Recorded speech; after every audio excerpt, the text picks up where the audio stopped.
Dear students, हम class 11th में हिंदी विषय में फर्स्ट चैप्टर नमक का दरोगा पढ़ेंगे।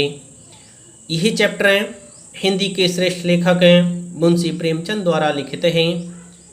मुंशी प्रेमचंद का यह कहानी संग्रह है। मुंशी प्रेमचंद ने अनेक कहानियों को लिखा था, परंतु नमक का दरोगा अत्यंत महत्वपूर्ण कहानी है। इस कहानी में धन के ऊपर धर्म की जीत को बहुत ही सुंदरता के साथ वर्णित किया गया है। पहले तो धन का जोर चलता है, परंतु बाद में धर्म की ही विजय होती है।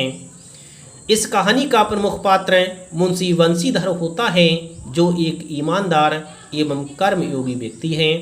दूसरी ओर धन का लालची, धन के बल पर सब कुछ खरीदने वाला पंडित अलोपोदीन होता है, जो मुंशी वंशीधर को अपने धन में फांसने का प्रयास करता है, जिससे वह उनकी ईमानदारी के लिए खरीद सके, परंतु पंडित अलोपोदीन को इसमें सफलता प्राप्त नहीं होती।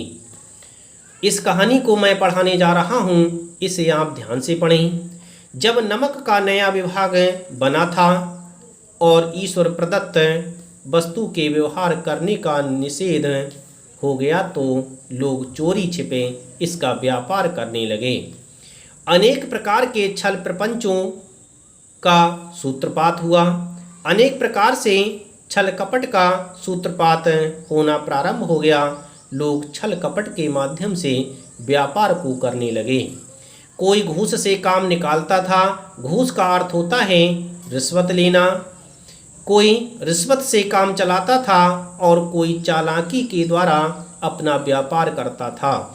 अधिकारियों के पौ 12 थे। पौ 12 का अर्थ होता है मजे होना। अधिकारी वर्ग बहुत ही मजे के साथ रहते थे।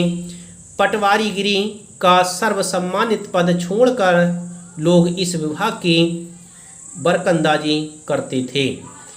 पटवारी एक सम्मानित पद माना जाता है, परंतु लोग पटवारी का पद प्राप्त करना नहीं चाहते थे, बल्कि इस विभाग की बरकंदाजी करते थे। बरकंदाजी का अर्थ होता है चौकीदारी करना, अर्थात लोग इस विभाग में चौकीदारी करना तो पसंद करते थे, परंतु वह सम्मान की नौकरी प्राप्त करना नहीं चाहते थे। इसके दरोगा पद के लिए तो वकीलों का भी जी ललचाता था। इसके दरोगा पद के लिए तो वकील भी चाहते थे। यह वह समय था जब अंग्रेजी शिक्षा और ईसाई मत को त्याग को लोग एक ही वस्तु समझते थे। फारसी का प्राबल्य था। फारसी भाषा का जोर चल रहा था। प्रेम की कथाएं और श्रृंगार रस के काव्य पढ़कर फारसींदा बिरह कथा समाप्त करके, फारसींदा शब्द का अर्थ होता है फारसी जानने वाले। इस तरह से प्रेम की कथाएं और श्रृंगार रस के काव्य पढ़ करके फारसी जानने वाले लोग सर्वोच्च पदों पर नियुक्ति को प्राप्त करते थे। मुंशी वंशीधर भी जुलेखा की बिरह कथा समाप्त करके मजनू और फरहाद के प्रेम वृत्तांत को, नल और नील की लड़ाई और अमेरिका के आविष्कार से अधिक महत्व की बातें समझते हुए रोजगार की खोज में निकल पड़े थे। उनके पिता एक अनुभवी पुरुष थे। समझाने लगे, बेटा घर की दुर्दशा देख रहे हो। इस तरह से उनके पिता मुंशी वंशीधर को समझाते हैं कि हे बेटा, आप हमारे घर की दुर्दशा के लिए देख रहे हो। ऋण के बोझ से दबे हुए हैं। ऋण का अर्थ होता है कर्ज लेना। हम लोग कर्ज के बोझ से पूरी तरह से दबे हुए हैं। लड़कियां हैं, वह घास फूस की तरह बढ़ती चली जाती हैं।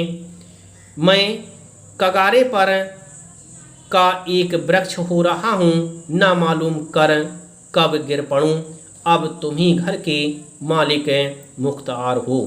इस तरह से बंशीधर के पिता उनके लिए समझाते हैं कि अब तुम ही इस घर को देख सकते हो, तुम ही इस घर के मालिक हो, क्योंकि मुझे तो पता नहीं कि कब इस दुनिया से चला जाऊं। इस तरह से उनके पिता उन्हें समझा रहे थे, नौकरी में ओहदे की ओर ध्यान मत देना, यह तो पीर का मजार है। उन्होंने कहा कि नौकरी में उच्च पद की ओर ध्यान मत देना, यह तो एक पीर की मजार की तरह है, निगाह चढ़ावे और चादर पर रखनी चाहिए।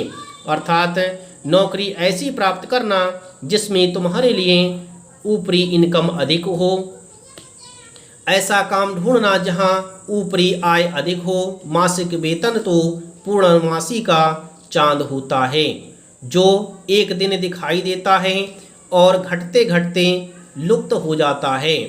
इस तरह से मासिक वेतन से कुछ नहीं हो पाता है, इसलिए नौकरी ऐसी ढूंढना जिसमें ऊपरी इनकम हो सके।